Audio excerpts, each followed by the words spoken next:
सत्संग जी प्रेम से कहना जी, धन्यकार जी।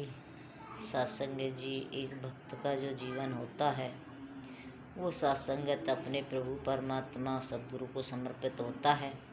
जो भी सत्संगत अपने जीवन को गुरु को समर्पित करके जीते हैं उनके जीवन में सत्संगत हर प्रकार की खुशी रहती है, क्योंकि सत्संग जी भक्त का जीवन होता है अपने प्रभु परमात्मा को समर्पित करना।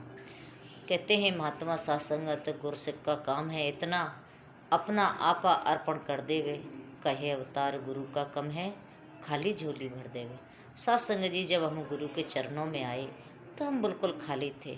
हम क्या जानते थे भक्ति की सार, नहीं सत्संगत। हमें जो भी कुछ मिला गुरु के दर से मिला। आज सत्संगत इस ज्ञान से झोली भरी तो गुरु ने भरी।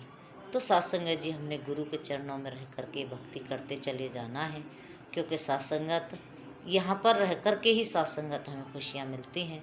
क्योंकि सत्संगत भक्त हमेशा प्रभु परमात्मा सद्गुरु के भाड़े में रह के जीवन जीते हैं। एक बार सत्संग जी श्री रामचंद्र जी महाराज ने हनुमान जी से कहा कि हनुमान जाइए आप सीता जी को बुला के लाइए। तो सत्संगत सीता जी को बुलाने जाते हैं और जाते हैं देखते हैं तो सीता माता अपने श्रृंगार भवन में श्रृंगार कर रहे थे। तो सत्संग जी अब जब जैसे हनुमान जी पहुँचे उसी टाइम पर सत्संगत वो सीता माता जी सिंदूर लगा रहे थे। हनुमान जी ने सहज में ही पूछ लिया कि माता आप ये क्या कर रहे हो। कहने लगे कि मैं सिंदूर लगा रही हूँ। कि क्यों लगा रहे हो। कि हाँ मैं लगा रही हूँ। कि क्यों लगा रहे हो। तो सत्संगत सहज में माता सीता जी ने कह दिया कि इससे आपके प्रभु खुश होते हैं। अब हनुमान जी सोचने लगे कि प्रभु खुश होते हैं कि हाँ। अब माता तो चले गए। अब सत्संगत हनुमान जी सोचने लगे कि माता जी तो जरा सा सिंदूर लगाते हैं, अगर प्रभु खुश होते हैं तो मैं तो पूरा ही लगा लेता हूँ। सत्संगत उन्होंने डिब्बी उठाई और पूरा अपने शरीर पर लपेट लिया। पूरा शरीर सत्संगत सिंदूर में लपेट लिया और मन में बड़े खुश होने लगे। कहने लगे आज तो प्रभु मुझसे बहुत खुश होंगे। और मन में ही सत्संगत नाच रहे हैं, नाचते नाचते आ रहे हैं। और सत्संगत सामने थे श्री रामचंद्र जी महाराज आते हैं और देखते हैं हनुमान क्या कर रहे हो। सत्संगत कहने लगे प्रभु आपको खुश कर रहा हूँ। कि मुझे खुश कर रहे हो क्या। हाँ। कि मुझे इस तरह से। आपसे किसने कहा कि मैं इस तरह खुश होता हूँ। सत्संग जी श्री राम हनुमान जी कहते हैं कि मुझसे माता ने कहा है कि आप सिंदूर से बहुत खुश होते हो। तो माता तो जरा सा लगाते हैं, मैंने सोचा मैं पूरा ही लगा लेता हूँ और मुझे आप बहुत खुश होंगे। तो सत्संगत श्री रामचंद्र जी महाराज बड़े खुश हुए और कहने लगे कि हनुमान तू कितना भोला है, तुझे ये पता नहीं है कि क्या करना है क्या नहीं करना है। सत्संगत जी उनके भोलेपन को देख करके श्री रामचंद्र जी महाराज ने सहज में वरदान दे दिया। कह दिया सत्संगत के जा हनुमान तेरी संसार पूजा करेगा, तुझ पर संसार चोला चढ़ाएगा। आओ सत्संगत आज संसार में हनुमान जी के जितने मंदिर हैं कहीं राम जी के नहीं मिलते। तो सत्संगत भक्त का जीवन ऐसा होता है, वो सिर्फ यही सोचता है कि मुझे अपने प्रभु को कैसे खुश करूं, मैंने अपने प्रभु को कैसे खुश करना है। सत्संगत संतों ने एक बार पूछ लिया कि सद्गुरु को कैसे खुश किया जाए। तो सत्संगत सामने से महात्मा सहज में कह देते हैं चूना लगा के।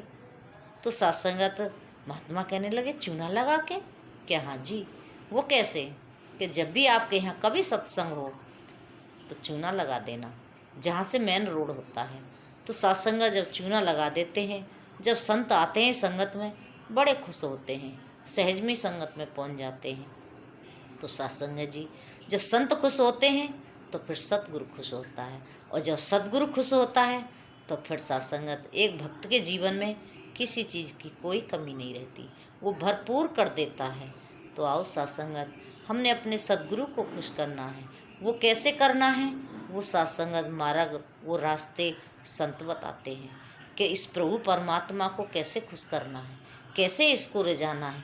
सत्संगत इनको खुश करने के लिए, इस परमात्मा को खुश करने के लिए सत्संगत संतों के पास मार्ग हैं, संतों के पास रास्ते हैं, वो बताते हैं। आओ सत्संगत हमने इसलिए संतों के साथ हमेशा बैठें, संतों के पास बैठें, उनके पास बैठ कर के इस प्रभु परमात्मा की चर्चा करें, इसका ज्ञान प्राप्त करें, अपने जीवन को सात्संगत इनके साथ जोड़ें।